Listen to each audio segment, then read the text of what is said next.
Tu dis souvent le problème, c'est la solution. Qu'est-ce que tu entends par là? Souvent, quand on a un problème, on va chercher à se défaire de ce problème-là. On va chercher à écarter le problème. On va chercher à comprendre le problème, à se dire pourquoi ça m'arrive à moi. Et en réalité, on va chercher une solution à ce problème-là à l'extérieur. Alors que si je comprends l'énergie, un problème est égal à la solution. C'est la même énergie, parce qu'on parle de polarité. Donc, dans le problème même, il y a la solution. Imagine que ton problème, c'est une dispute avec ta femme. Cette dispute n'est pas le problème, mais la solution, parce qu'elle va te permettre de discuter avec elle, de partager ce que tu ressens, et de finalement repartir sur des bonnes bases. Imagine que tu as un problème avec un client qui te dit non. Ce non va te permettre de corriger certaines choses pour obtenir des oui. Donc c'est en ce non que se trouve la solution. Si tu as un problème informatique avec un logiciel, ce problème est la solution. Ça va te permettre de corriger ce problème-là et de prendre un autre logiciel, par exemple, qui va être plus performant. Je donne un autre exemple. Imaginons que tu as un problème juridique. Ce problème juridique va te permettre de le corriger et d'avoir un contrat qui soit une vraie protection pour toi. Donc c'est grâce à ce problème-là que tu vas être bien protégé.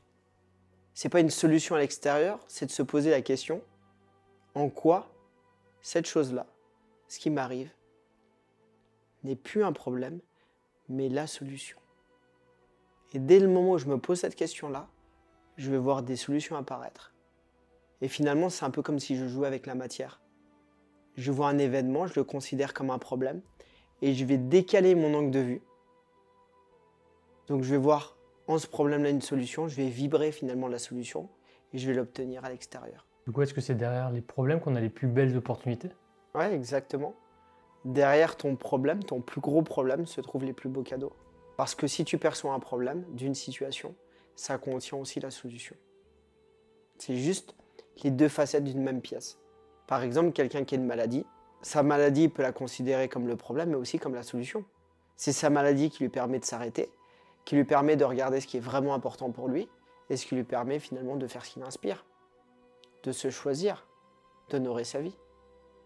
Quand tu as une rupture amoureuse, parfois tu es dévasté, tu considères ça comme le problème, mais c'est la solution qui te permet de vivre une vraie relation d'amour plus tard, qui permet de te retrouver toi avec toi et d'arrêter finalement de te perdre dans une relation que si tu regardes bien, elle te nourrissait plus depuis un bon moment. Donc derrière les plus gros problèmes, il y a les plus grosses opportunités. Parce que le problème est la solution. Il n'y a pas une solution au problème. Le problème même est la solution. Parce que le problème n'est pas un problème. C'est juste une situation qui ne me convient pas.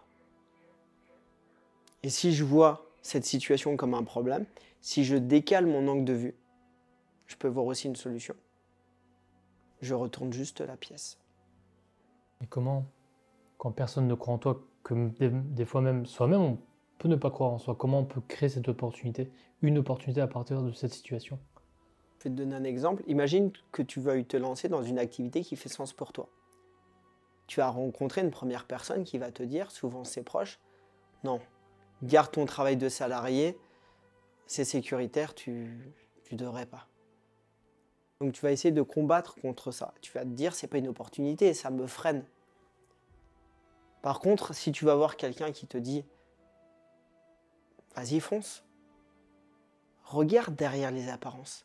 Celui qui te dit fonce, tu crains rien, qu'est-ce qu'il vit? Il fait quelque chose qui l'inspire. Quelqu'un qui te dit tu devrais pas, lui, il a posé. Il fait quelque chose qu'il n'aime pas. Donc il y a une opportunité là-dedans. Celui qui te dit n'y va pas, regarde sa vie. Il te donne le meilleur conseil pour lui. Ce qui l'a amené à en être là où il en est aujourd'hui. Donc si tu as envie d'avoir la même vie, écoute-le. Si tu as envie d'avoir le contraire dans ce domaine-là, fais le contraire. Peut-être que ça marchera. Si quelqu'un te donne un conseil et que Cette personne vit ce que tu as envie de vivre. Écoute-la. C'est une opportunité.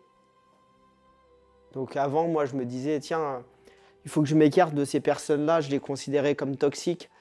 Je me lance, elles me mettent des freins, je m'écarte de ça parce que ça me freine. Et plus je le faisais, plus les personnes venaient vers moi et me freinaient de plus en plus parce que je donnais mon pouvoir à l'extérieur. Et dès le moment où je me suis dit, ok, en fait, la personne me partage de l'amour, ce qui est le mieux pour elle. Elle me partage sa croyance. Elle ne me partage pas une vérité, elle me partage sa croyance. Donc dans le domaine où elle me donne le conseil, si ce qu'elle vit, ça correspond à ce que je veux, je vais l'écouter. Sinon, je vais peut-être essayer le contraire. Et je vais lui dire merci. Merci de vouloir le meilleur pour moi. Merci de me donner une indication sur ce qui fonctionne et ce qui ne fonctionne pas. C'est comme si ces conditionnements ne m'appartiennent pas. Je prends les conditionnements des autres, les limites des autres.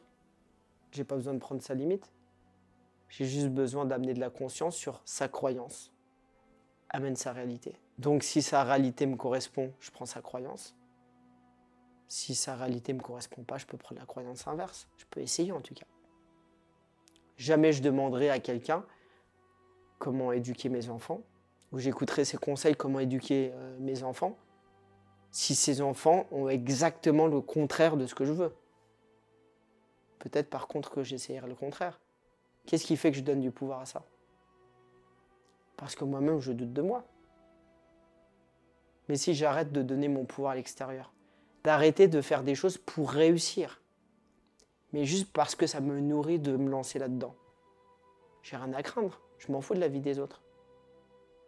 La vie des autres n'est qu'une opportunité, n'est qu'une solution pour me rencontrer, pour me donner une indication sur ce qui fonctionne et ce qui ne fonctionne pas. Donc si j'ai un problème, comment je fais concrètement? Je me dis en quoi ce problème n'est pas un problème mais la solution. Je prends ma vie en main. Qu'est-ce qui dépend de moi? J'arrête de me dire pourquoi j'ai ce problème-là. J'arrête de me dire j'ai pas de chance. Finalement, je sors de ce mode victime pour prendre ma vie en main et de me dire qu'est-ce que j'ai envie de faire de cette situation-là? Est-ce que j'ai envie d'en faire un problème ou une solution? Un problème ou une opportunité? C'est juste à moi de choisir. Généralement, on veut le meilleur pour nous, donc de ce problème-là, je vais faire une solution qui va me permettre de grandir, qui va me permettre d'être meilleur, d'avoir plus d'intensité et d'aller vers ce que je veux. Donc derrière le problème se cache le cadeau, la solution.